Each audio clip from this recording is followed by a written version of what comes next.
Topic का नाम है जो मैं अभी स्टार्ट करने जा रहा हूँ, अर्ली इफेक्ट्स।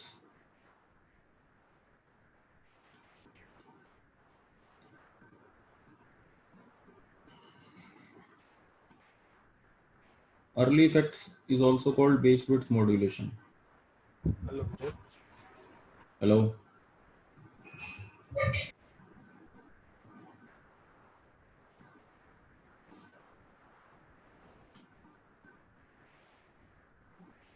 अर्ली इफेक्ट्स को बेस विड्थ मॉड्यूलेशन भी कहा जाता है। जैसे जो ट्रांजिस्टर होता है हमारा,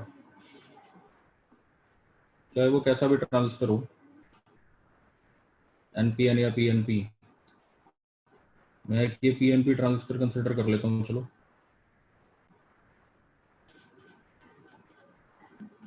इसके दो जंक्शन होते हैं। ये वाला जो जंक्शन है, देखो इसके तीन टर्मिनल होते हैं ट्रांजिस्टर के, एमिटर, बेस और कलेक्टर। ये वाला जो जंक्शन मैंने यहाँ मार्क किया, इस जंक्शन को हम कहते हैं ईबी जंक्शन। ठीक है, ये वाला जंक्शन। और ये वाला जो जंक्शन होता है दूसरा राइट हैंड साइड पर, इसको बोलते हैं CB junction, collector base junction. Forward biasing, हमें जो ये ईबी जंक्शन है, एमिटर बेस जंक्शन, इसकी फॉरवर्ड बाइजिंग करनी होती है। फॉरवर्ड बाइजिंग करने के लिए हम ये पी को पॉजिटिव पोटेंशियल देते हैं, इसको हाई वोल्टेज से कनेक्ट करते हैं, और इसको नेगेटिव वोल्टेज देते हैं। ठीक है, इस वोल्टेज को मैं नाम देता हूँ VEE।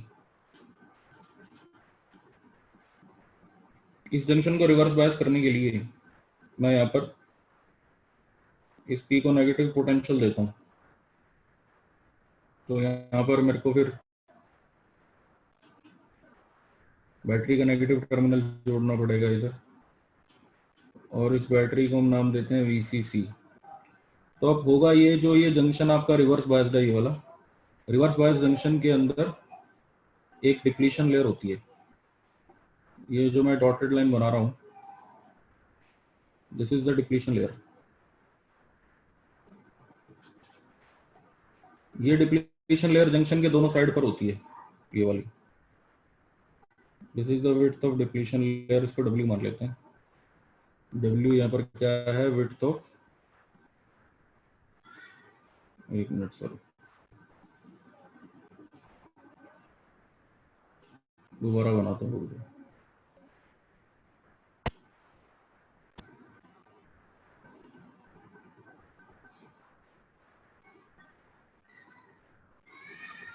ये वाला जंक्शन हमारा रिवर्स बायस्ड है, तो यहाँ पर एक डिप्लीशन लेयर होगी CB जंक्शन के ऊपर। ये मैं एक डॉटेड लाइन बना रहा हूँ यहाँ पर। इस डॉटेड लाइन दोनों साइड पर जो है, ये मेरी डिप्लीशन लेयर है, तो मैं यहाँ लिखता हूँ डिप्लीशन लेयर। डिप्लीशन लेयर में कोई फ्री कैरियर नहीं होता। जितनी ज्यादा हम वोल्टेज हम यहाँ पर अप्लाई करेंगे, ये VCC, जितनी हाई वोल्टेज हम यहाँ पर अप्लाई करेंगे, उतना ये डिप्लीशन लेयर की विड्थ इंक्रीज होती जाएगी। तो एक टाइम ऐसा आएगा जब ये डिप्लीशन लेयर इस बेस रीजन से भी बड़ी हो जाएगी। देखो ये डॉटेड लाइन जो है ना, यहाँ पर बेस के बीच में है, तो ये डिप्लीशन लेयर बेस विड्थ से भी ज्यादा हो जाएगी, तो बेस एक तरह से गायब हो जाएगा बीच में से। So this effect is called base width modulation. इससे एम्पलीफिकेशन पे फर्क पड़ता है, एम्पलीफिकेशन रिड्यूस होती है, इसे हम अर्ली इफेक्ट भी कहते हैं। तो बस इसमें शॉर्ट नोट कई बार आता है पेपर में लिखने के लिए, वो मैं उसके ऊपर एक आर्टिकल भेजूंगा अभी आपको, जस्ट समझाने के लिए मैंने आपको बता दिया कि जब भी एम्पलीफायर की तरह हम ट्रांजिस्टर को यूज करते हैं, तो उसमें एक ये प्रॉब्लम होती है कि जो बेस की विड्थ है वो सिग्नल को अप्लाई करने की वजह से मॉड्यूलेट करती है, तो जिससे एम्पलीफिकेशन डाउन हो जाती है। This effect is called base width modulation.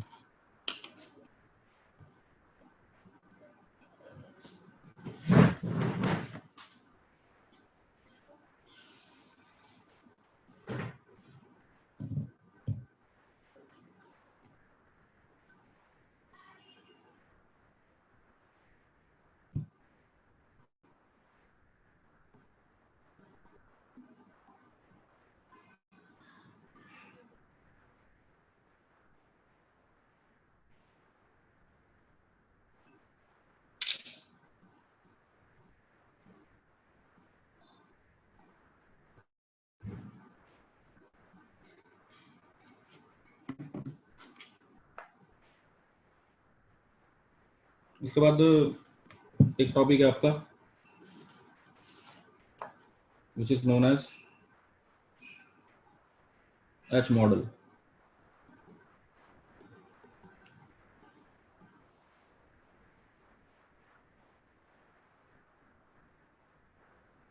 जिसे हम हाइब्रिड मॉडल भी कहते हैं।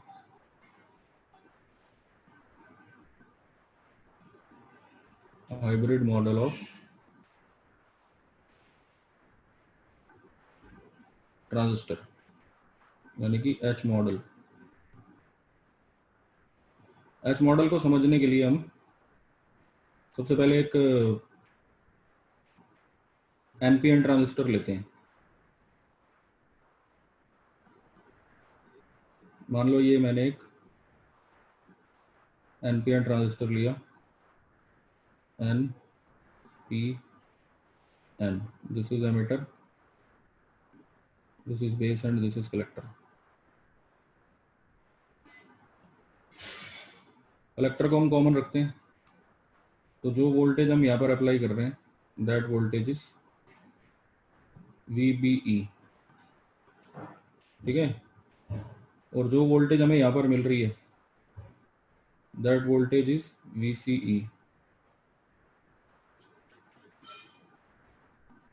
एक मिनट,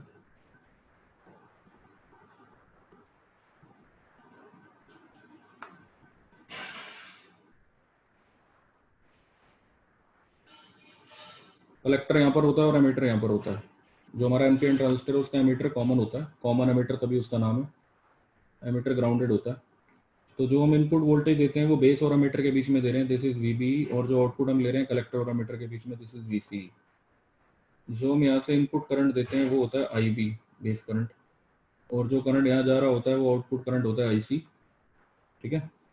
इन चारों के बीच में जो रिलेशनशिप होती है वो हम एच पैरामीटर्स के बेसिस पर बना सकते हैं और उसी से एच मॉडल बनता है। तो एच पैरामीटर्स जो होते हैं वो रिलेशनशिप बनाने के काम आते हैं।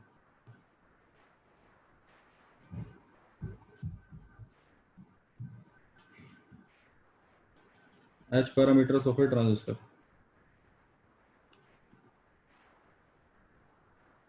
किसी भी ट्रांजिस्टर के H parameter input voltage, input current, output voltage, output current के बीच में रिलेशनशिप को बनाने के काम आते हैं। कैसे?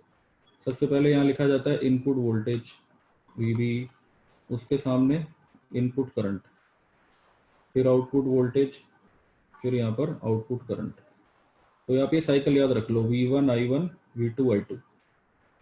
पहले इनपुट वोल्टेज, फिर उसके बाद इनपुट करंट, फिर उसके बाद आउटपुट वोल्टेज, और फिर यहाँ आउटपुट करंट, मतलब V1 V2 I1 I2। इस तरह से आप ये साइकिल पहले याद रख लो, ठीक है।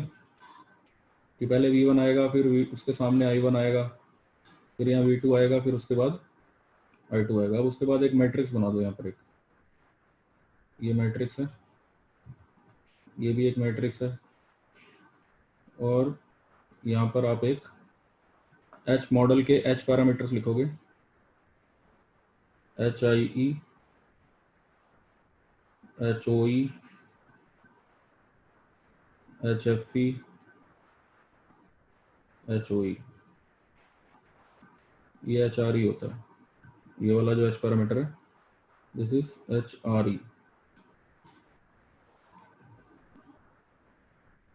ठीक है। इनको अगर मैं इस मैट्रिक्स को ओपन करूँ, ये चारों एच पैरामीटर मैं भी डिफाइन कर रहा हूँ। अभी अगर मैं इसे ओपन करता हूँ, मान लो इस मैट्रिक्स इक्वेशन को, तो जैसे रो इनटू कॉलम करेंगे हम, तो मेरे पास आएगा HIE into IB plus HRE into VC। Similarly यहाँ पर मेरे पास आएगा IC equals to HFE IB plus HOE VC, ठीक है। तो इससे हम एच मॉडल बना सकते हैं। ये हमारे एच पैरामीटर्स के बेसिस पर हमने इनपुट वोल्टेज, इनपुट करंट के बीच में रिलेशन एस्टेब्लिश की, इसके बेसिस पर हम एच मॉडल बना सकते हैं। वो एच मॉडल मैं अभी बताता हूँ आपको।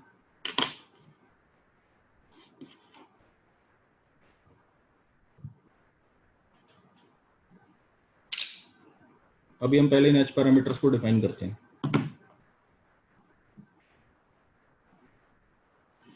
ठीक है, इन एच पैरामीटर को पहले मैं डिफाइन करता हूँ। इन एच पैरामीटर्स को डिफाइन करने के लिए हम इसी इक्वेशंस का यूज करेंगे।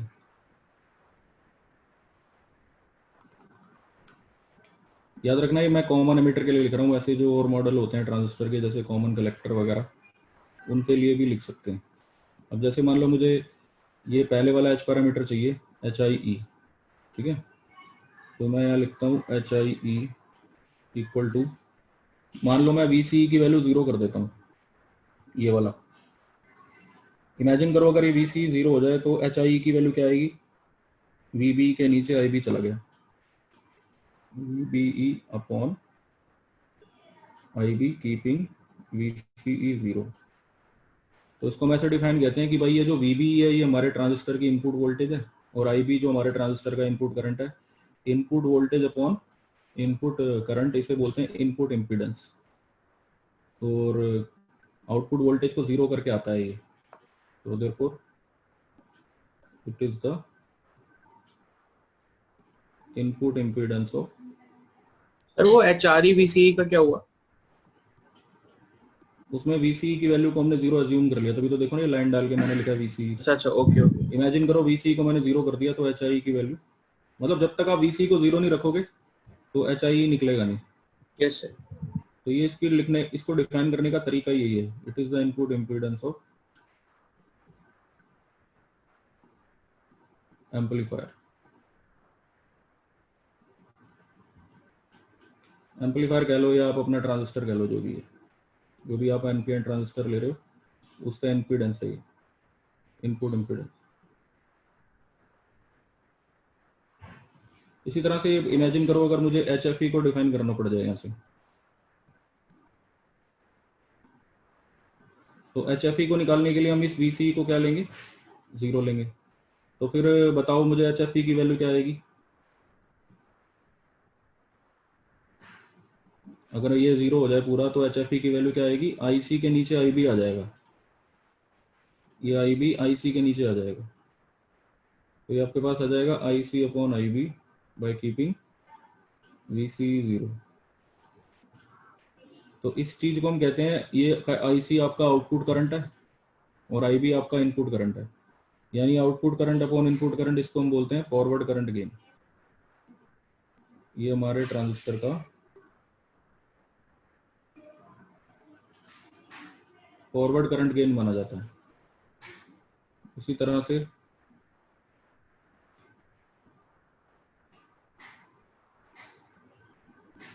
इमेजिन करो मुझे अगर ये डिफाइन करना हो, यहाँ से HRE की वैल्यू डिफाइन करनी हो। ठीक है,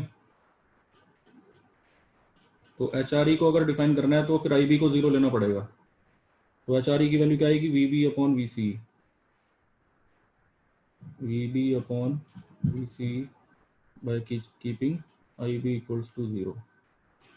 तो इसे हम बोलते हैं रिवर्स वोल्टेज ट्रांसफर रेशियो, क्योंकि ये दो वोल्टेजेस की रेशियो है, तो दैट इज वाई इसको कहा जाता है रिवर्स वोल्टेज ट्रांसफर रेशियो। ऐसे ही अगर मैं HOE को डिफाइन करता हूँ यहाँ से, तो मुझे IB को 0 लेना पड़ेगा। अगर मैं इस IB को 0 ले लेता हूँ इसे, तो HOE की वैल्यू क्या आती है, IC upon VCE, IC upon VCE। IC यहाँ पर जो है वो आपका आउटपुट करंट है और VCE आपकी आउटपुट वोल्टेज है, तो इसलिए हम इसे बोलते हैं output admittance. This is called output admittance.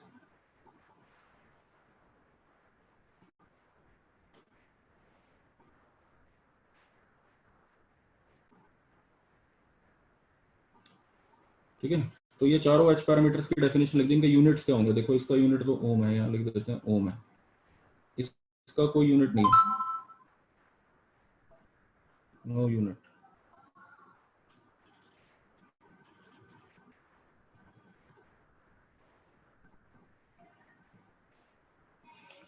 इसका भी कोई यूनिट नहीं है। और इसका यूनिट है ओम इनवर्स। तो ये 4 एच पैरामीटर हमने डिफाइन कर दिए। पेपर का आया हुआ क्वेश्चन है ये कि पहले आप एच पैरामीटर्स को डिफाइन करो, फिर एच मॉडल बताओ क्या होता है।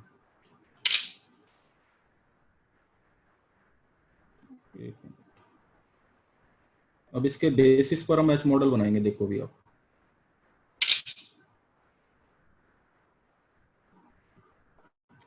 एच मॉडल कैसे बनेगा देखो।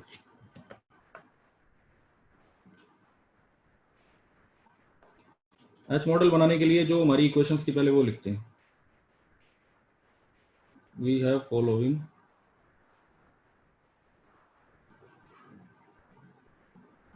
इक्वेशंस। हर्षित क्लास में नहीं आया ना? हर्षित, हर्षित स्वामी नहीं।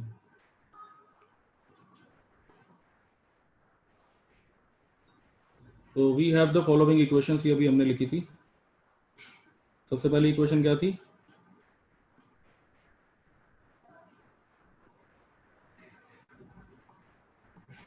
VBE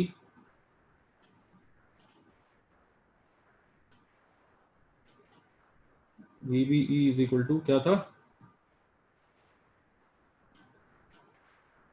HIE IB plus HRE VCE, ये पहली इक्वेशन थी। दूसरी इक्वेशन थी हमारी एच मॉडल की, IC is equal to HFE IB plus HOE VCE, ये दूसरी इक्वेशन थी। अब जब ये दोनों इक्वेशन हमारे पास हैं तो इन इक्वेशंस को कन्वर्ट करेंगे हम एक इक्विवेलेंट सर्किट में, उसको हम एच मॉडल का नाम देंगे। वो इक्विवेलेंट सर्किट क्या होगा? देखो अभी जो पहली इक्वेशन है, ध्यान से देखो, इसमें ये वोल्टेज और ये वोल्टेज आप ऐड करोगे तो ये वोल्टेज आएगी, यानी एच आई ई को आई बी से इंटू करोगे, फिर एच आर ई वी सी उसमें ऐड करोगे तो वी बी आएगा। इमेजिन करो, मैं एक रेजिस्टेंस लेता हूँ यहाँ पर, इस रेजिस्टेंस की वैल्यू पहले ले ली एच आई ई, ठीक है।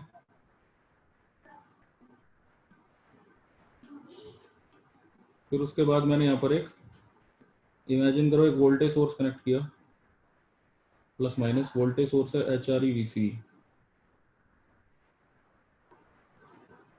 ठीक है। और जो करंट यहाँ से मैं दे रहा हूँ वो करंट है आई बी। तो आप मुझे बता सकते हो बाय केवीएल ये जो वोल्टेज मुझे यहाँ मिलेगी ये क्या होगी? VB। है ना? अगर मैं यहाँ केवीएल अप्लाई करता हूँ, जैसे V B H I I B plus ये वोल्टेज ऐड करेंगे तो ये पहली इक्वेशन सेटिस्फाई हो जाएगी, ठीक है। इसी तरह से आप इमेजिन करो, ये जो सेकंड इक्वेशन है ये केसीएल इक्वेशन है।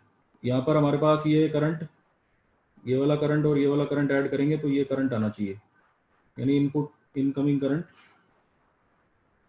ठीक है। दो इनकमिंग करंट आएंगे तो एक आउटगोइंग करंट आएगा। तो मैं एक काम करता हूँ, यहाँ पर एक करंट सोर्स अप्लाई करता हूँ।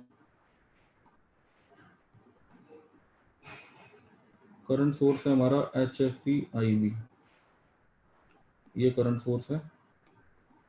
और साथ में मैं यहाँ पर एक रेजिस्टेंस अप्लाई करता हूँ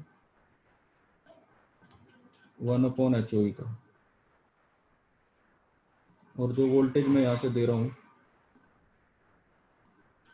वो वोल्टेज है VC, ठीक है। जो यहाँ पर ये मैंने रेजिस्टेंस लिया है ये 1/HOE। तो अब यहाँ से जो करंट आएगा IC, वो आपका इधर से आने वाला करंट, इसमें जाने वाला करंट, वो तो ये हो गया एच एफ ई आई बी, ये रहा देखो। और प्लस इसमें जाने वाला जो करंट होगा इस ब्रांच में, वो ओम फ्लो निकालोगे वोल्टेज अपॉन रेजिस्टेंस करके, वो यही आएगा। वोल्टेज है VC और रेजिस्टेंस है 1/HO, यानी VC को 1/HO से डिवाइड करोगे तो यही रेशो आएगी। तो इसमें इस ब्रांच का करंट प्लस इस ब्रांच का current is equal to IC। तो ये सेकंड इक्वेशन यहाँ से सेटिस्फाई हो रही है। तो इस तरह से मैं ये कह सकता हूँ कि ये जो सर्किट है इन इक्वेशंस को हमें दे देता है, रियलाइज करता है। तो ये इसका एक एच मॉडल माना जाएगा। इस पॉइंट को हम कहेंगे बेस, ये वाला पॉइंट है एमिटर और ये वाला पॉइंट माना जाएगा कलेक्टर। above circuit gives, ये सर्किट हमें क्या देता है, एच मॉडल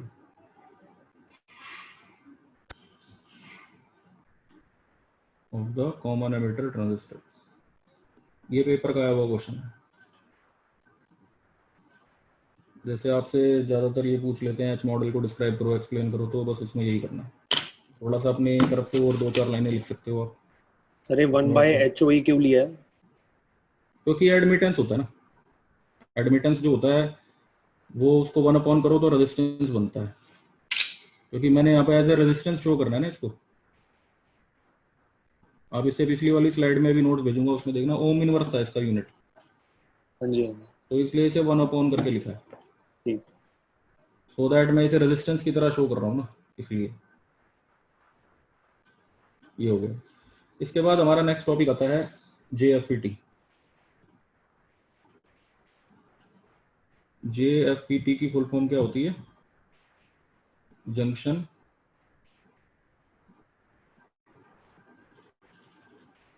फील्ड इफेक्ट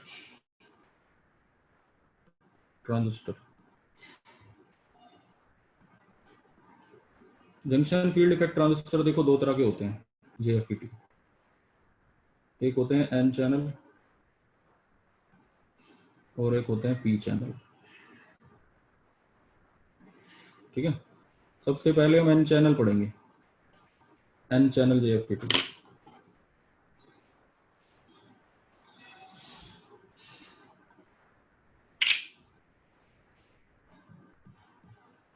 सबसे पहले हम पढ़ते हैं N चैनल।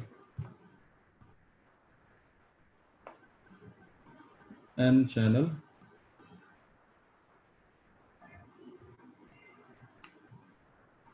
JFET। इसका डायग्राम समझो आप सबसे पहले, बहुत इंपॉर्टेंट है। सबसे पहले आपने एक एन टाइप सेमीकंडक्टर की बार लेनी है, एक ये बार लेनी है आपने। कौन से टाइप का सेमीकंडक्टर है ये?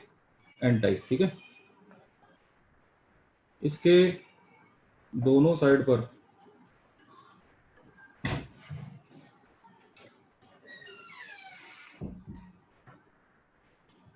इसके दोनों साइड पर यहाँ पर हम एक छोटा सा पी टाइप सेमीकंडक्टर लेंगे, मतलब इसके यहाँ पर हम डोपिंग कर देंगे सो दैट यहाँ पी टाइप सेमीकंडक्टर बन जाएगा। और सेम वैसे ही इधर भी हम ये छोटा सा सेम वैसा ही आइडेंटिकल एक पी टाइप सेमीकंडक्टर यहाँ पर भी फॉर्म कर देंगे, यानी दोनों साइड्स पर पी टाइप सेमीकंडक्टर हो गए और बीच में एन टाइप सेमीकंडक्टर है। अब ये वाला पी टाइप सेमीकंडक्टर और ये वाला पी टाइप सेमीकंडक्टर आपस में कनेक्ट कर देते हैं।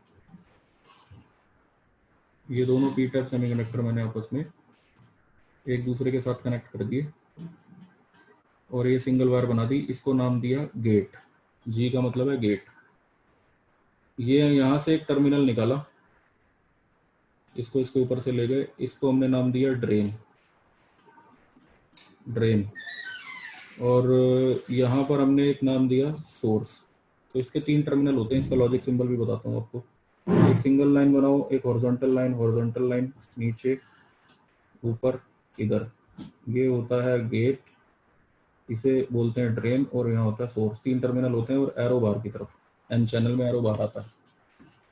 और अब ये वर्क कैसे करता है, देखो पेपर में जो क्वेश्चन आएगा उसमें आपको एक तो इसकी वर्किंग समझानी है कि ये काम कैसे करता है, वो मैं एक्सप्लेन कर देता हूँ आपको, नोट सेंड करूंगा फिर। इसमें सबसे पहले आपको ड्रेन को एक पॉजिटिव वोल्टेज देनी है। ये पॉजिटिव वोल्टेज आपने यहाँ पर एक बैटरी की मदद से दी। इस बैटरी का नाम हमने रखा VDS, ठीक है, ड्रेन सोर्स वोल्टेज। सोर्स को ग्राउंड कर दिया आपने।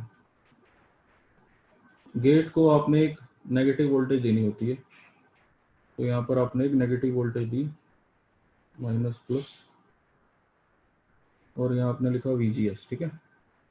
जो नेगेटिव वोल्टेज आपने यहाँ पर दी उसकी वजह से ये नेगेटिव वोल्टेज जब यहाँ पर आएगी P के ऊपर और यहाँ पर भी दोनों जगह पर आएगी, तो यहाँ पर एक डिप्लीशन लेयर फॉर्म हो जाएगी।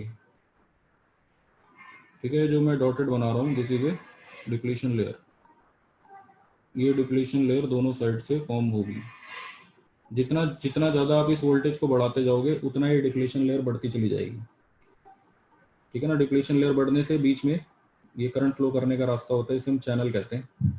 यहाँ पर करंट फ्लो करता है, जो करंट इधर फ्लो कर रहा होता है इस पॉजिटिव से इधर ग्राउंड की तरफ, जैसे इस बैटरी में से जो भी करंट निकल रहा होगा उसे हम ड्रेन करंट कहते हैं, आईडी। तो ये ड्रेन करंट इस एन सेमीकंडक्टर में से होते हुए नीचे की तरफ जा रहा है, तो इसलिए हम इसे चैनल कहते हैं। ये हमारा एन चैनल होता है। चैनल मतलब जिसमें से करंट फ्लो कर रहा है आपका, और इस करंट को हम क्या नाम दे रहे हैं, ड्रेन करंट आईडी। ठीक है, इमेजिन करो मैं इस वोल्टेज वीजीएस को बढ़ाता हूँ। वोल्टेज को बढ़ाने से क्या होगा, यहाँ से डिप्लीशन लेयर इंक्रीज होनी चालू हो जाएगी। डिप्लीशन लेयर के इंक्रीज होने से बीच में से जो करंट फ्लो करने का रास्ता है वो छोटा नैरो होता जाएगा, जिस वजह से करंट रिड्यूस होना चालू हो जाएगा। मतलब रिड्यूस तो नहीं होगा, करंट सैचुरेट करना स्टार्ट हो जाएगा। और एक टाइम ऐसा आएगा कि चैनल इतना नैरो हो जाएगा कि करंट की वैल्यू इंक्रीज होनी बंद हो जाएगी, करंट और बढ़ नहीं पाएगा, क्योंकि एक तरह से आपने चैनल को इतना छोटा कर दिया कि करंट का ग्रोथ कम हो जाएगी। उस चीज को सैचुरेशन कहते हैं कि जब करंट ग्रो करना बंद कर देता है, that is known as saturation. तो अगर हम वीजीएस को बढ़ाते जाएं तो एक टाइम पर जाकर सैचुरेशन यहाँ पर आ जाएगा।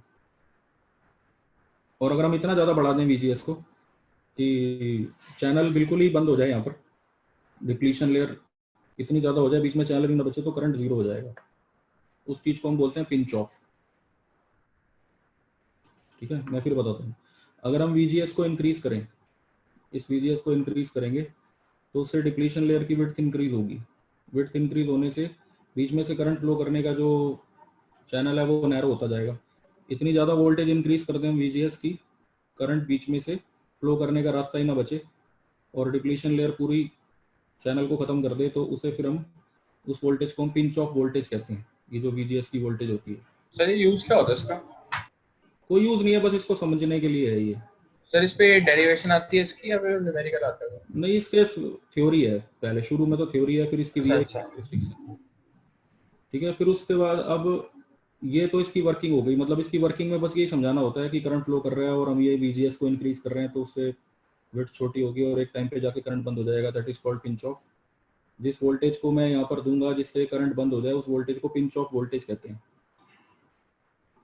ठीक है, तो ये थ्योरी है। अब इसके बाद आती है इसकी वीआई कैरेक्टरिस्टिक। इसकी वीआई कैरेक्टरिस्टिक दो तरह की होती है, एक होती है ड्रेन कैरेक्टरिस्टिक और एक होती है transfer characteristic.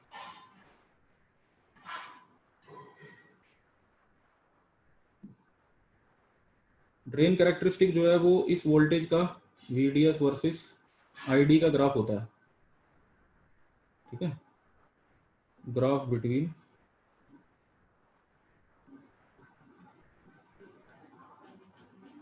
VDS and ID।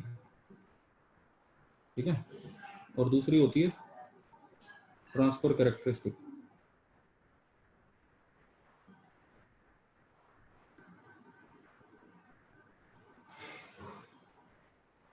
Transfer characteristic क्या होता है, ग्राफ बिटवीन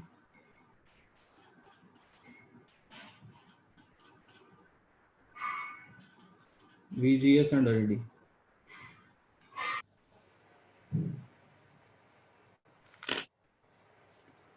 ये मैं ग्राफ आपको एक्सप्लेन करता हूँ, इतना ही करना है बस हमें JFET में, इसकी वर्किंग और इसके ग्राफ।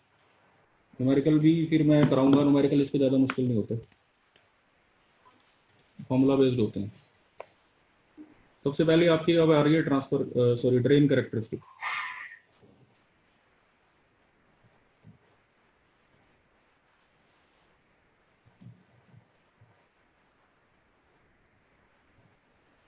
ड्रेन कैरेक्टरिस्टिक जैसे मैंने आपको बताया था, is the graph between ID and VDS। VDS आप याद रखो कि जो ड्रेन सोर्स से आने वाली, जो ड्रेन के ऊपर हम वोल्टेज दे रहे हैं वो VDS है, और जो चैनल में करंट फ्लो कर रहा है वो ID है। शुरू शुरू में क्या होता है कि वोल्टेज और करंट डायरेक्टली प्रोपोर्शनल होते हैं, इसलिए ग्राफ स्ट्रेट लाइन आता है। उसके बाद फिर ये ग्राफ सैचुरेट कर जाता है। इस ग्राफ को बनाते हुए हम VGS की वैल्यू फिक्स रखते हैं। जैसे मान लो VGS की वैल्यू मैंने रखी -4 वोल्ट। अगर मैं VGS की वैल्यू -6 वोल्ट कर दूं तो ये ग्राफ थोड़ा सा नीचे बनेगा, तो रीजन बता सकते हो आप मुझे, नीचे क्यों बनेगा? अगर मैं VGS को -6 वोल्ट रख के ये ग्राफ प्लॉट करूं तो ये ग्राफ नीचे क्यों बनेगा? क्योंकि देखो नेगेटिव ज्यादा वोल्टेज दे दी ना आपने VGS के ऊपर, तो यानी डिप्लीशन लेयर बड़ी हो गई होगी। डिप्लीशन लेयर बड़ी होने से क्या होगा कि अब चैनल नैरो हो गया होगा, तो उस वजह से अब करंट उतने हाई लेवल तक फ्लो नहीं कर पाएगा, इसलिए ग्राफ ज्यादा ऊंचा नहीं जाएगा। अच्छा, अगर मान लो मैं इस वोल्टेज को इतना ज्यादा नेगेटिव कर दूं कि ड्रेन करंट ही 0 आ जाए, तो उस गेट सोर्स वोल्टेज को फिर हम क्या बोलते हैं? क्या बताया था मैंने? सैचुरेशन करंट, है pinch off voltage. Pinch off voltage. ये VGS equal to mod VP करेंगे तो ये शेडेड का मतलब है कि ड्रेन करंट 0 हो गया। इस VI कैरेक्टरिस्टिक के 3 रीजन होते हैं, याद रखना। ये जो मैं डॉटेड करके बना रहा हूँ इसे बोलते हैं लीनियर रीजन, या ओमिक रीजन भी कहते हैं, या ओम्स लॉ फॉलो होता है। ये वाला होता है हमारा सैचुरेशन रीजन, क्योंकि यहाँ ग्राफ हॉरिजॉन्टल हो जाता है, सैचुरेट कर जाता है। ये सबसे नीचे यहाँ पर जो आपको शेडेड दिख रहा है इसे बोलते हैं कट ऑफ या pinch off region. Cut off या फिर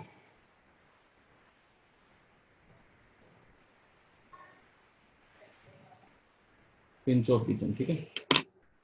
तो ये हमारी होगी ड्रेन कैरेक्टरिस्टिक। ये भी आपको एक्सप्लेन करनी कई बार आई हुई है पेपर में, वर्किंग में ये भी एक्सप्लेन करनी होती है। जब भी JFET की वर्किंग लिखते हैं ग्राफ जरूर एक्सप्लेन करते हैं। इसके बाद आ जाते हैं ट्रांसफर कैरेक्टरिस्टिक।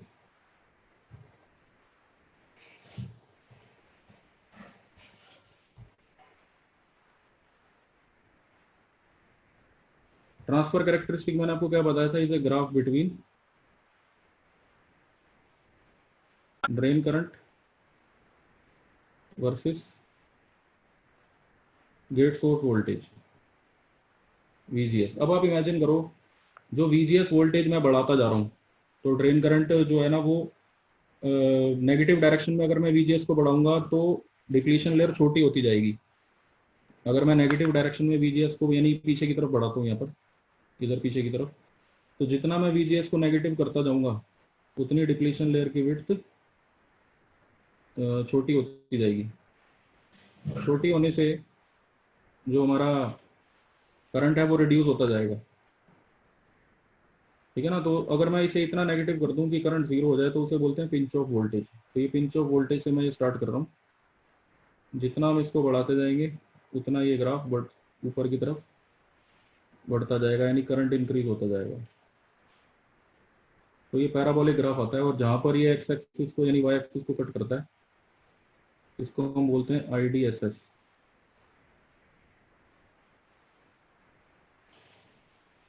एक बच्चे ने लेफ्ट कर दिया ना, कि कौन गया बाहर? शुभम, श्री, शिवांश, हरप्रीत, मोहित,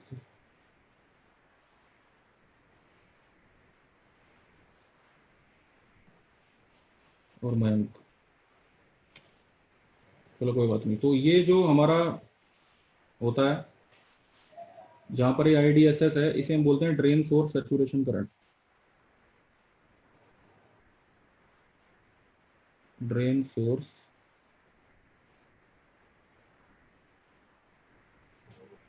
saturation current.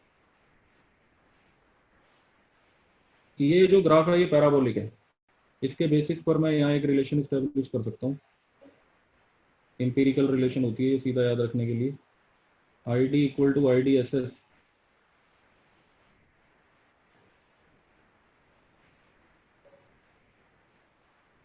ID equal to IDSS इंटू 1 minus VGS upon mod VP का पूरे का होल स्क्वायर।